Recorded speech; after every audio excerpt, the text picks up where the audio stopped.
e setse le dikgwedi le 15 jaanong go samaganwe le ntwa ya bolwetse ba COVID-19 mme koketsego ya bone jaanong e bonagala thata mo porofenseng ya Gauteng mme e latelwa ke Western Cape. Fela puso ya re e solofetse di-vaccine tse dingwe gape. Pfizer has delivered nearly 4.5 million doses as promised in Q2. They have also committed just over 15.5 million doses in Q3, of which we are expecting nearly 2.1 million doses in July. Kubayi Ngubane a re vaccine e fokotsa go anama ga bolwetse jono mme ebile ga go dintsho tse di begilweng tse di amaganang le yone.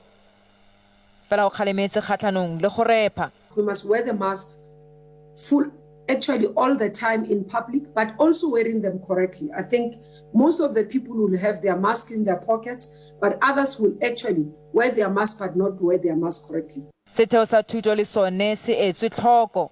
The program for the education sector began on Wednesday, and I must congratulate the provinces together with the Department of Basic Education, together with Minister Motshekga, for vaccinating nearly around 50,000 a day. For the past 2 days, at this rate, we will be able to finish the sector by within 10 days as we hoped.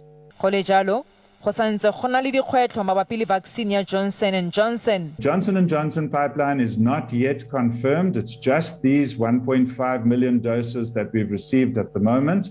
We do not have a delivery schedule for the remainder. Kubayi Ngubane o ikuetse kwa baaging go latela melawana ya COVID-19 le go apara di-mask ka tshwanelo. Molemo one motho wa SABC News, Pretoria.